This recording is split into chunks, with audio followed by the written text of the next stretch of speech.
할렐루야. 네. 한번 해볼까요? 슈리야, 진이야 하면 이렇게 네 하던데. 반갑습니다. 히브리서 말씀으로 두 번째 말씀을 함께 듣게 됐는데요. 지난주에 대구 사랑 걷기 31번째 잘 마쳤습니다. 말씀드린 대로 나흘간 건강하게 이 길을 걸었고, 이 31번째 걷기를 하는 동안 이제 대부분 사람들이 와 대단하다, 어떤 사람은 왜 걷느냐, 나도 함께 하고 싶다, 뭐 등등 여러 반응을 보이시고, 엠마오 교회 그러면 그냥 와 그 걷는 교회 혹은 암송하는 교회 두 가지로만 이렇게 딱 색깔을 정해 놓으셨더라고요. 그만큼 힘든 줄 알기 때문에 부럽기도 하고 별나기도 하다, 그런 의미였던 것 같습니다. 일단 부러우면 이긴 겁니다.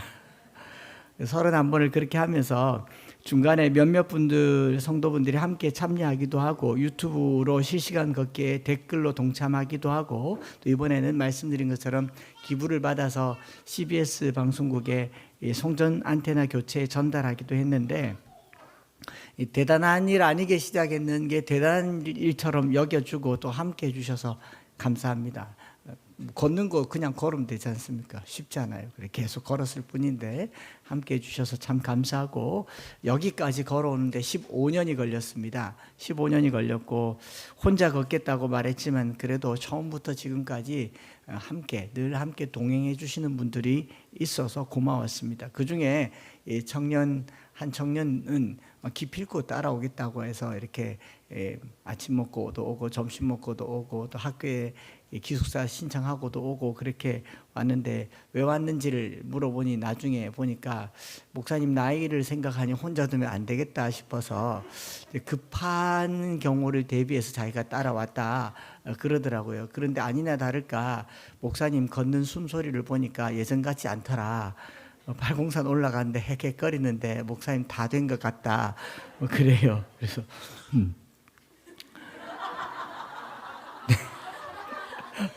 내 나이가 어때서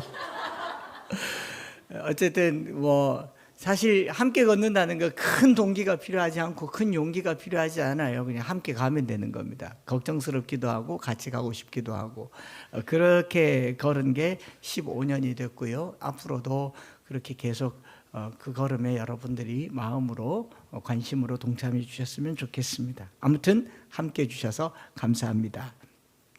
이제 다시 히브리서로 돌아와서 히브리서 두 번째 시간이 되었습니다. 히브리서는 말씀드린 것처럼 그 특징이 저자나 수신자가 분명하지 않은 편집글인데도 불구하고 초대교회에 많이 회람되었고, 또 신약 성경으로 이렇게 정경이 되었고, 그것은 바로 하나님이 말씀하셨다라고 하는 1절과 2절의 내용이 크게 역할을 했고요. 즉 하나님께서 당시 교회들에게 권면하신 내용이 믿음을 잃어가고 있고 믿음이 위태로운 성도들에게 아주 유익한 중요한 내용을 담지하고 있기 때문에 성경이 되었다라고 말씀을 드렸습니다.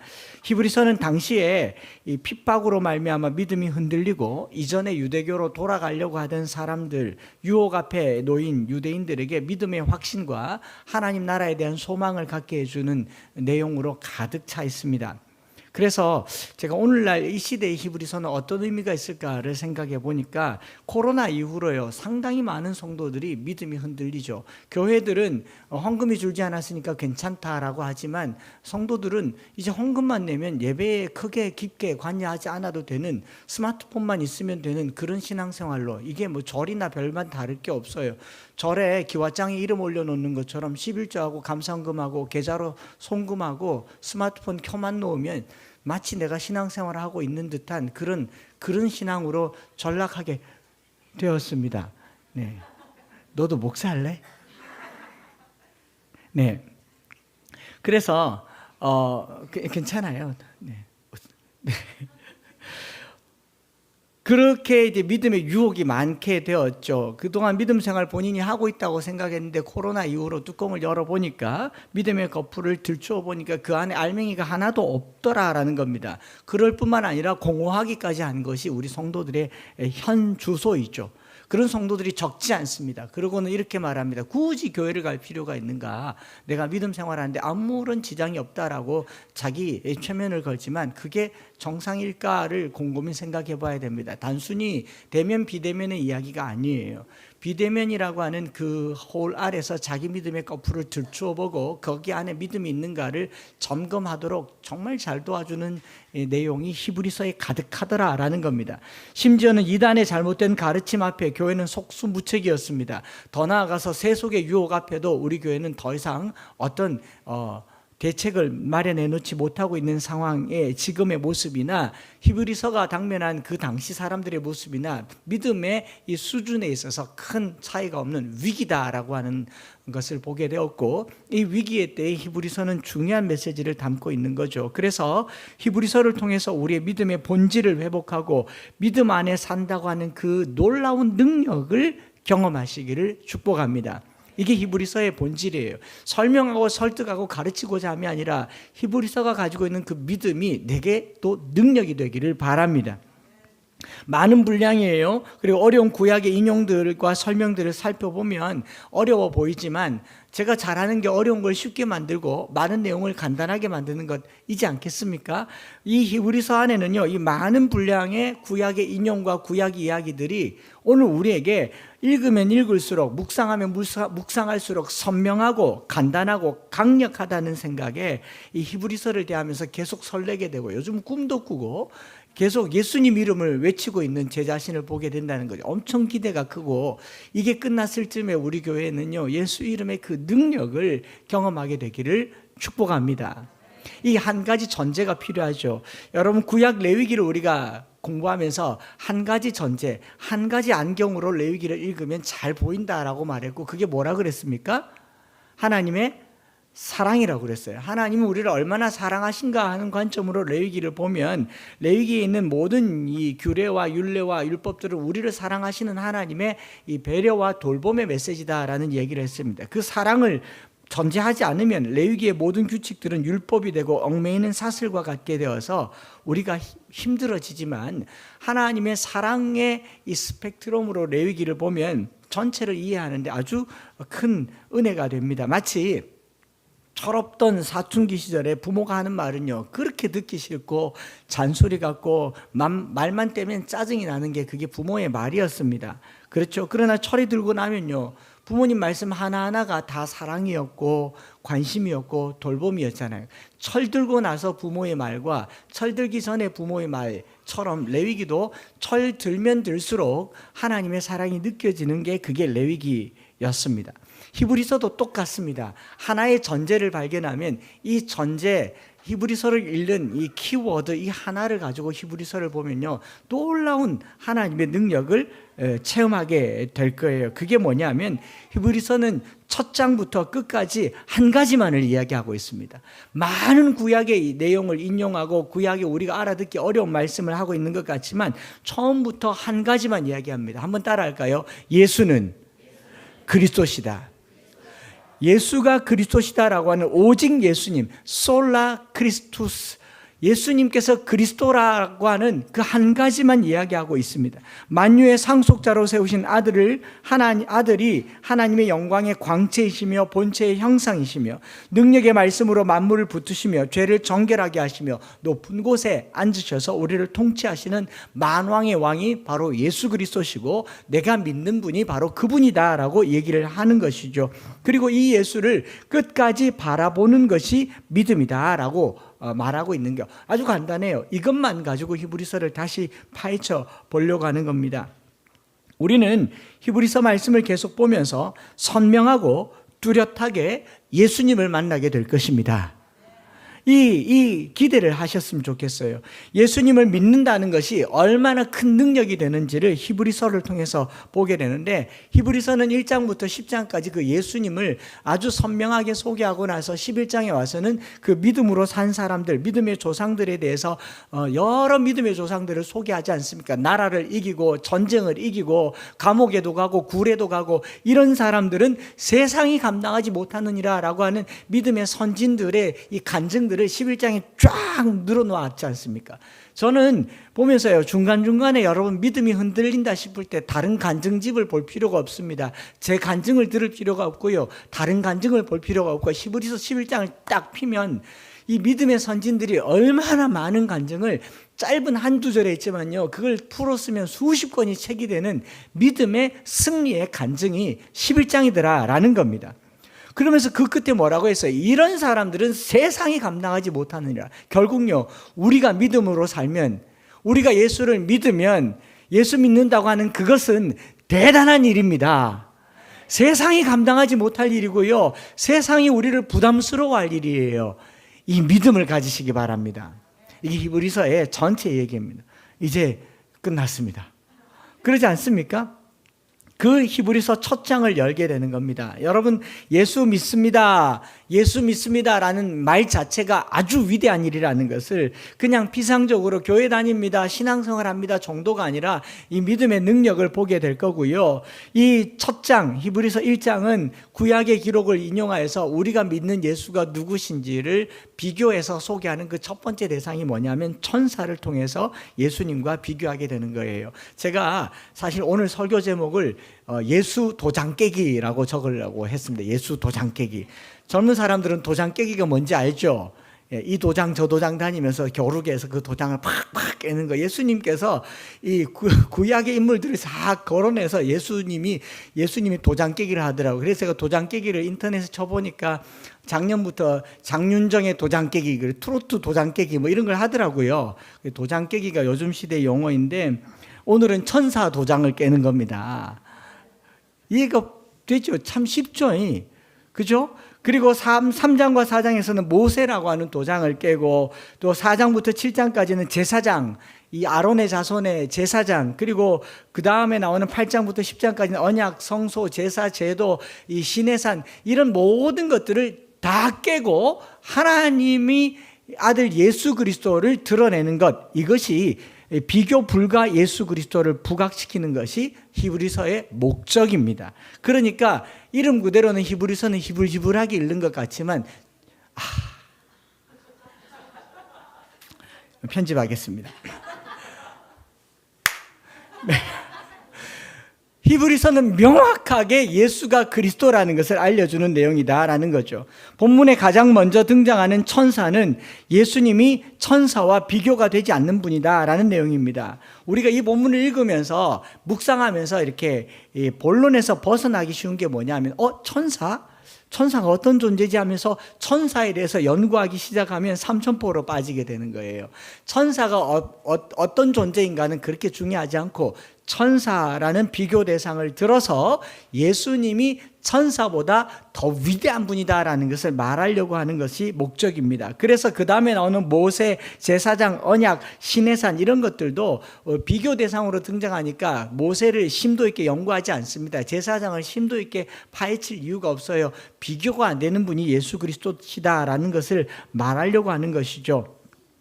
그런데 여기 천사가 등장하니까 정작 관심을 가져야 할 예수님에 대한 관심을 갖지 않고요, 천사에 대한 관심을 가지고 천사 연구에 몰두해버리면 이러면 이제 삼천포로 빠지게 되는 거죠. 그래서 잠깐 천사에 대해서 간략하게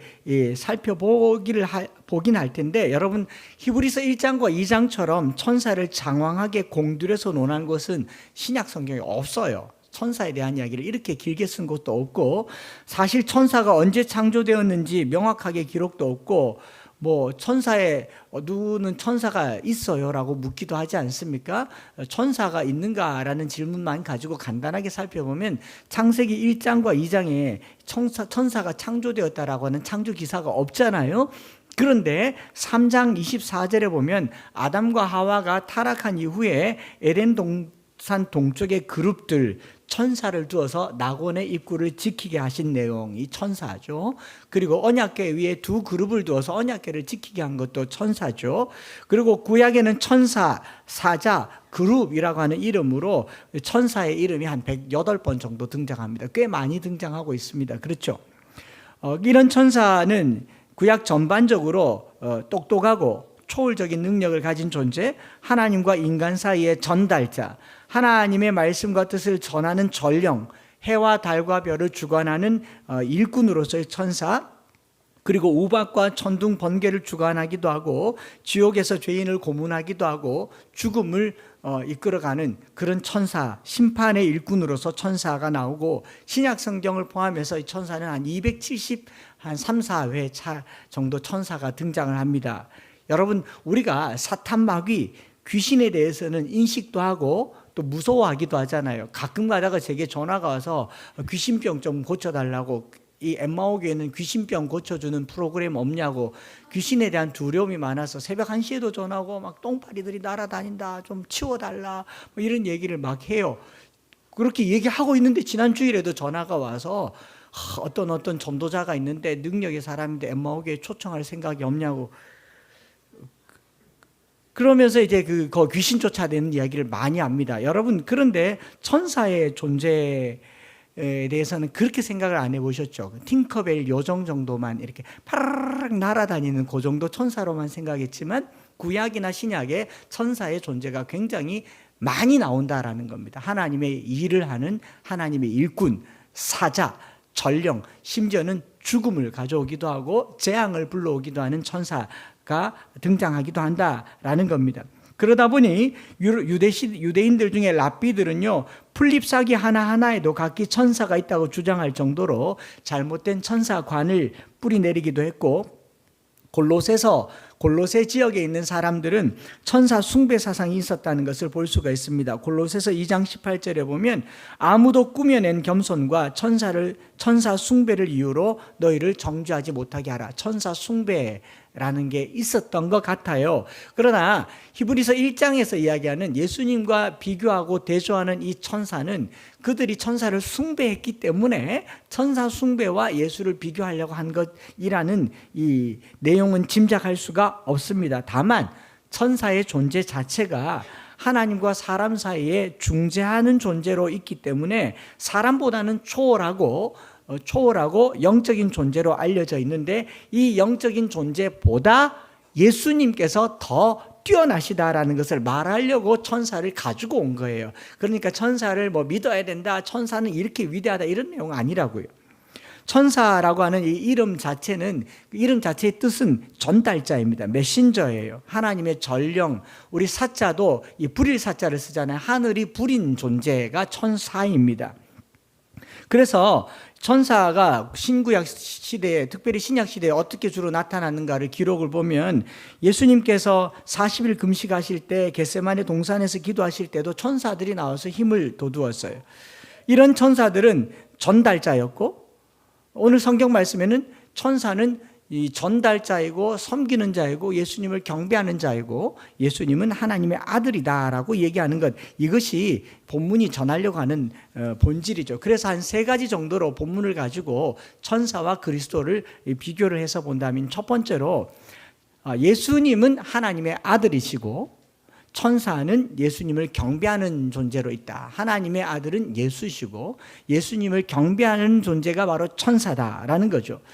예수님은 하나님의 아들이시며 천사는 피조물로서 예수님을 경배하는 존재입니다. 천사라는 이름의 뜻은 사역자, 심부름꾼이라는 뜻입니다. 그러나 예수님은 하나님의 아들이시다라는 거죠. 오늘 우리가 읽은 5절 말씀에 하나님께서 어느 때에 천사 중 누구에게 너는 내 아들이라 오늘 내가 너를 낳았다 하셨으며 라고 말하지 않습니까? 천사에게 아들이라고 말한 적이 없다는 거죠. 세례 요한에게 세례를 받으시고 물에서 올라오실 때 하나님께서 친히 임하셔서 말씀하셨죠. 마태복음 3장 17절에 보면 하늘에서 소리가 있어 말씀하시되 이는 내 사랑하는 아들이요 내 기뻐하는 자라. 하늘에서 예수님에게 뭐라고 얘기했어요? 예수님에 대해서 내 사랑하는 아들이라고 얘기했어요. 변화산에서 변형되셨을 때도 제자들에게 예수님께서 이렇게 말씀하셨죠. 마가복음 9장에 보면 이는 내 사랑하는 아들이니 너희는 저의 말을 들으라. 예수님은 천사가 아닙니다. 천사 중에 가장 뛰어난 존재도 아닙니다. 여호와 증인은 구약만 믿고 신약을 믿지 않기 때문에 신약의 예수는 천사 중에 뛰어난 존재. 또 모슬렘도 예수님은 천사 중에 한 존재라고만 믿지 하나님의 아들로 믿지를 않는 거예요. 그러나 성경은 명확하게 이는 내 사랑하는 아들이라고 얘기했다라는 거죠. 그렇죠? 그래서 5절에 우리가 읽은 것처럼 언제 하나님께서 천사에게 너는 내 아들이라고 하셨던가? 한 번도 없다라고 얘기를 하는 거예요. 천사는 처음부터 예수님을 경배하는 존재로 지음을 받은 겁니다. 6절에 보면 또 그가 맏아들을 이끌어 세상에 다시 돌아오게 하실 때에 하나님의 모든 천사들은 그에게 경배할지어다 라고 말했죠.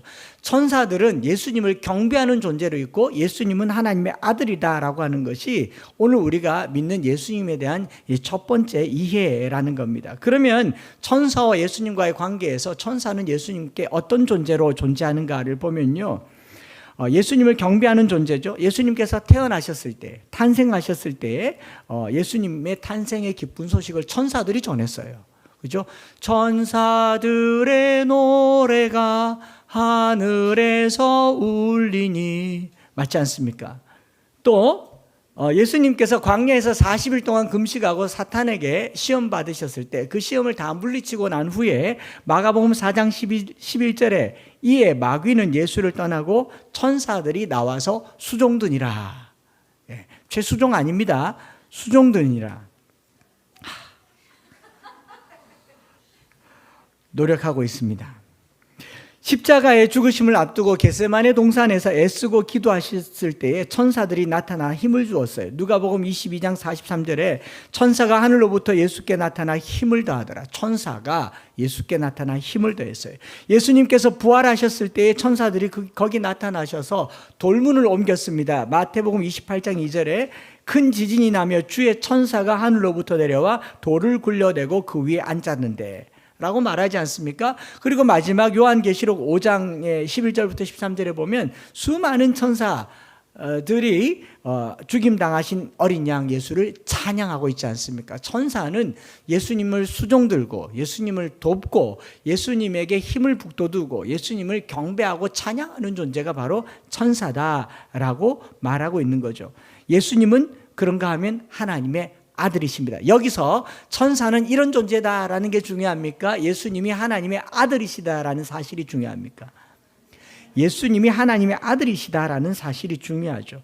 그래서 구약 시대를 지나 신약 시대를 살던 유대인들에게 천사는 하나님과 인간 사이의 유일한 중재, 중보자, 전령과 같은 존재였기 때문에 천사의 존재가 늘 있었지만 이제 대제사장이며 중보자이신 예수 그리스도가 오게 되면서 천사는 하나님과 인간 사이의 중재, 중보자로 존재할 이유가 없어진 겁니다. 그래서 천사는 어떤 존재냐? 하나님께 보냄을 받아 예수를 섬기는, 하나님께 보냄을 받아 예수를 찬양하고 하나님을 경배하는 그 본래의 심부름꾼, 일꾼으로 돌아가게 되는 겁니다. 천사는 자기 의지로 행동하지 않아요. 하나님의 명령을 수행하는 수행자입니다.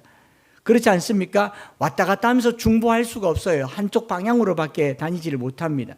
뿐만 아니라 부활하신 예수께서 성령까지 보내주셨기 때문에 천사가 하는 이 일은 원래 본연의 목적, 섬기는 일과 찬양하는 일로 돌아가게 된 것이다 라고 볼 수가 있는 거죠.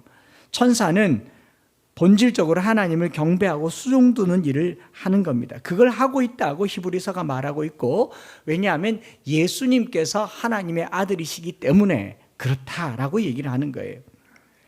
천사 중에 천사 중에 좀 뛰어난 천사가 아니라고요. 예수님은 하나님의 아들이십니다.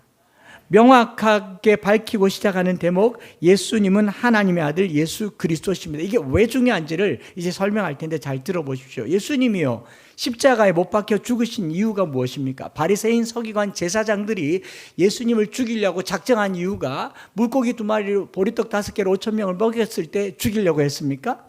무리를 걸었을 때 죽이려고 했나요? 병자를 일으켰을 때 죽이려고 했나요? 딱 한마디 말 때문에 예수님을 죽이려고 했습니다.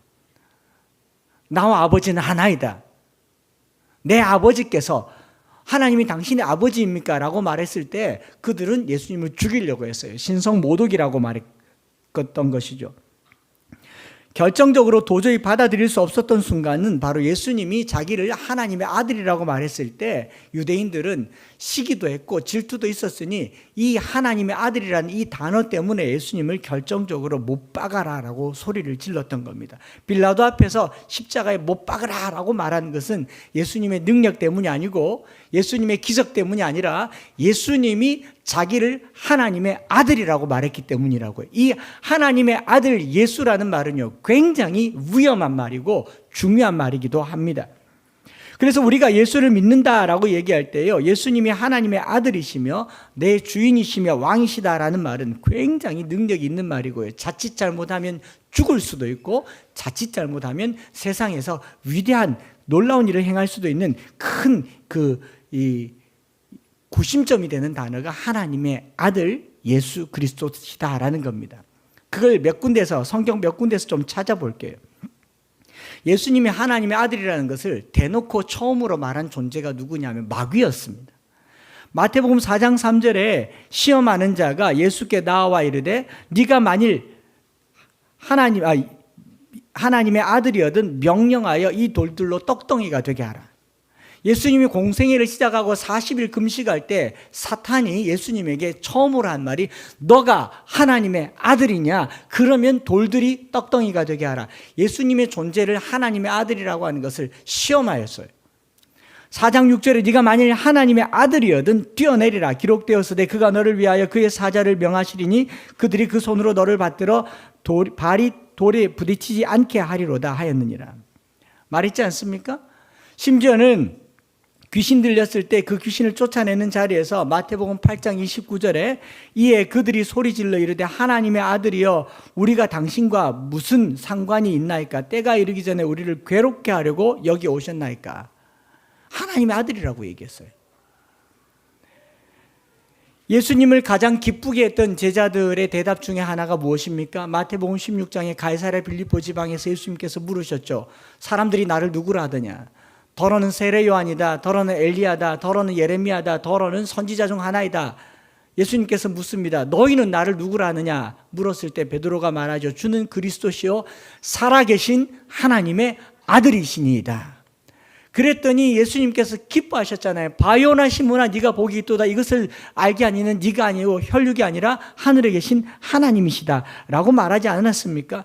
여러분, 예수가 하나님의 아들이라는 이 고백은요, 하나님이 아니고서는 고백할 수 없는 위대한 고백이다라고 얘기하지 않습니까? 대제사장이 예수님을 죽이려고 했을 때 질문한 내용도 하나님의 아들에 대한 것이었습니다. 마태복음 23장 63절에 예수께서 침묵하시거늘 대제사장이 이르되 내가 너로 살아계신 하나님께 맹세하게 하노니 네가 하나님의 아들 그리스도인지 우리에게 말하라. 예수님이 죽은 이유가 이것 때문이라고요. 여러분, 우리가 예수님이 하나님의 아들이라는 것을 믿으시기 바랍니다. 예수님이 하나님이시라는 것을 믿으시기 바랍니다. 이건 천사와 비교할 수 있는 그 어떤 것이 아니라고요.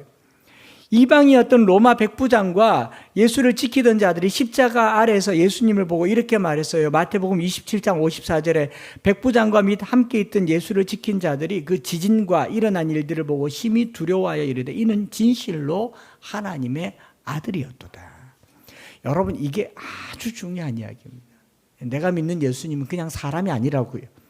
인자라고 말하는 예수님은 하나님의 아들이시며 하나님이십니다.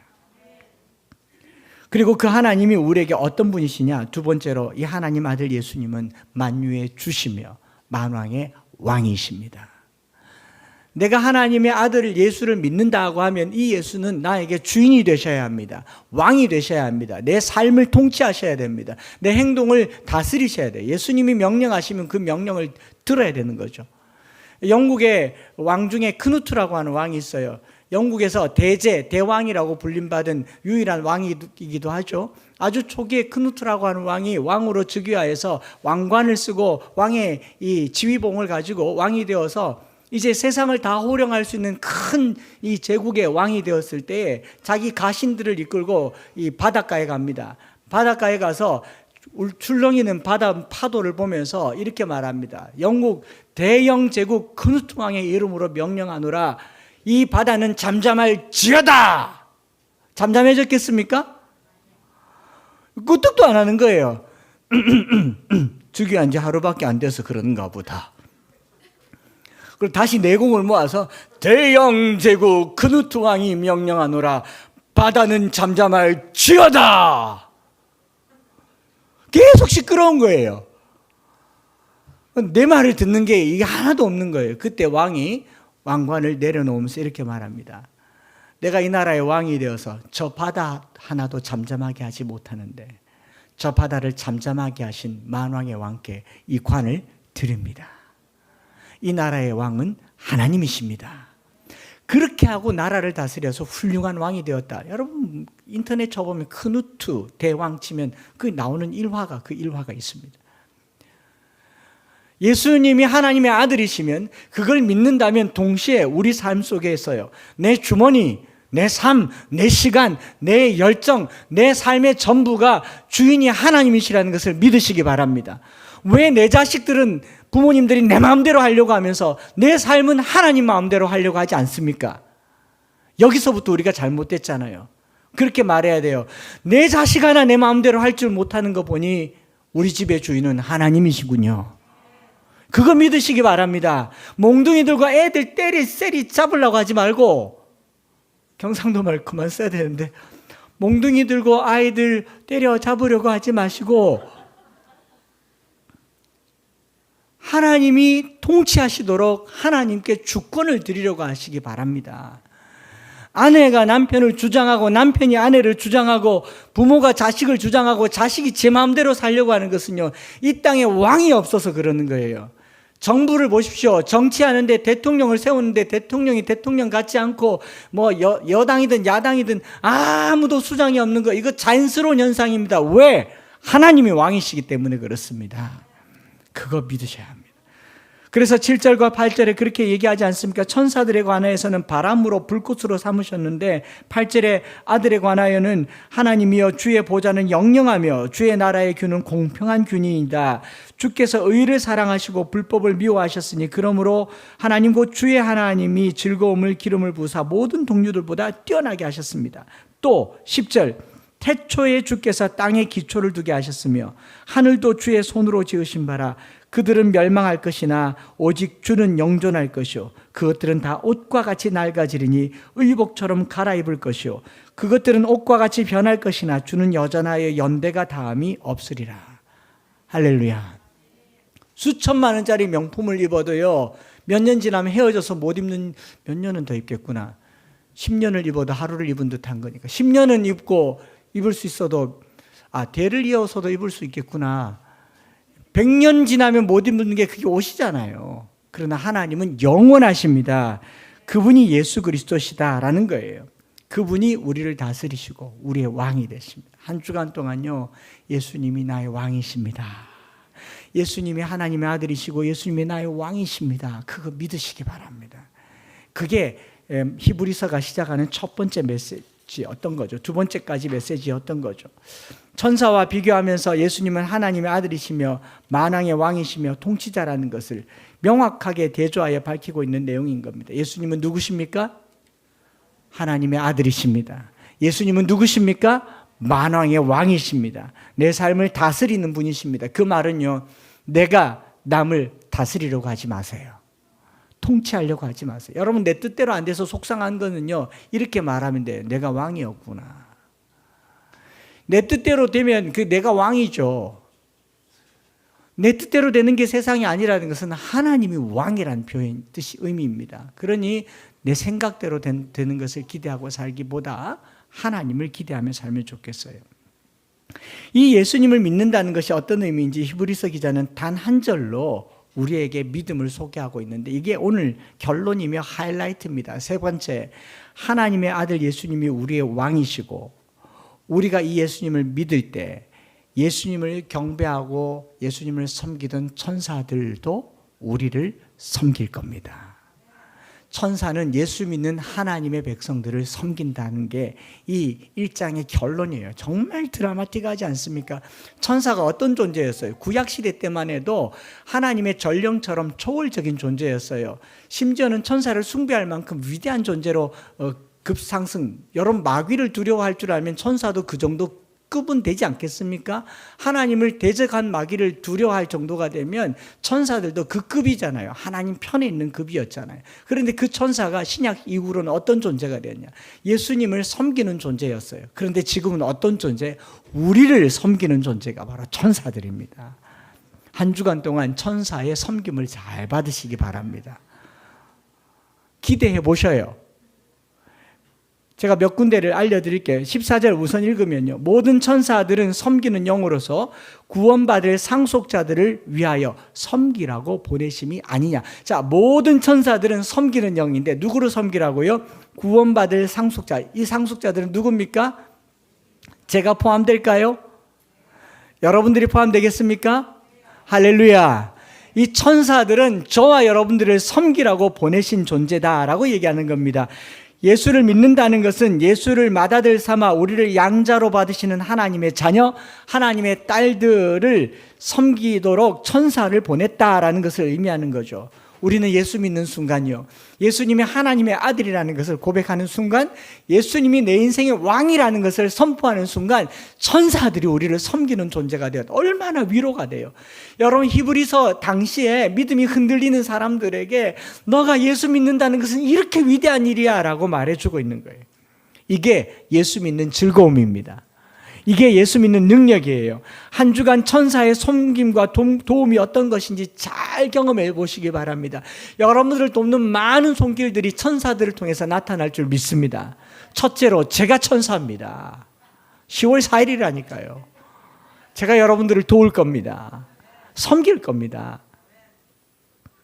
사도행전에 보면요, 복음을 전하다 옥에 갇혀 있는 베드로를 도우기 위해서 주께서 천사를 보내셨어요. 주의 사자가 밤에 옥문을 열고 끌어내면서 말합니다. 복음을 전하라고. 천사가 한 거예요. 뿐만 아니라 하나님의 종인 천사는 우리를 섬기지만 우리 안에서 사역하고 역사하는 또 성령도 보내주시지 않았습니까? 천사가 우리를 돕기도 하지만 더 궁극적으로는 예수님께서 우리에게 누구를 보내주셨어요? 성령을 보내주셨죠. 성령을 보내주셔서 말씀을 깨닫게 하시고 능력으로 살도록 도우십니다. 천사는 하나님의 명령을 수행하는 심부름꾼이어서 주도적으로 능동적으로 뭘 해내진 않습니다. 필요를 때를 따라 돕진 않아요. 마음의 생각을 살피시는 이가 성령이잖아요. 하나님의 마음을 살피시고 우리를 위해 말할 수 없는 탄식으로 탄식하시는 분은 성령님이지 않습니까? 일방적으로 일하는 심부름꾼 천사만 우리에게 주어진 것이 아니라 성령도 부어주셨습니다. 그래서 우리가 천사십니까 하면 성령일 수도 있고, 성령이십니까 하면 천사인데요 할 수도 있고, 천사십니까 하면 마귀일 수도 있고, 잘 분별하셔야 되겠죠. 궁극적인 것은요, 예수 믿는 자에게 이 권세가 있다는 거죠. 섬김받을 권세가 있고 성령 받을 이 특권이 있다라는 것을 주님이 말하는 겁니다. 저는 이 말씀을 이제 마무리하면서 성령은 우리 곁으로 부름받아서 우리를 때를 따라 도우신 파라클레토스 성령으로 계시고, 천사는 우리의 삶에 우리를 도우시는 이 도우미로 있고 우리를 섬김으로 있다. 그러니 우리는 예수 믿을 만한 충분한 이유가 있습니다. 예수님은 하나님의 아들이십니다. 우리가 그 예수를 믿어서 우리가 무엇이 되었을까요? 우리도 하나님의 아들이 되었습니다. 성경 한 곳을 찾아서 읽고 우리 성찬 앞으로 나가려고 합니다. 로마서 8장. 우리 함께 암송도 하셨지 않습니까?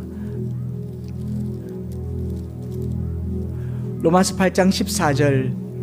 무릇 하나님의 영으로 인도함을 받는 사람은 곧 하나님의 아들이라. 한 번 더 할까요? 시작. 무릇 하나님의 영으로 인도함을 받는 사람은 곧 하나님의 아들이라. 예수님이 하나님의 아들인 것처럼 예수 믿는 사람은 성령 안에서 하나님의 아들 된 줄 믿습니다. 그 아들을 오늘 천사들이 섬길 겁니다. 너희는 다시 무소하는 종의 영을 받지 아니하고 양자의 영을 받았으므로 우리가 아빠 아버지라고 부르짖느니라.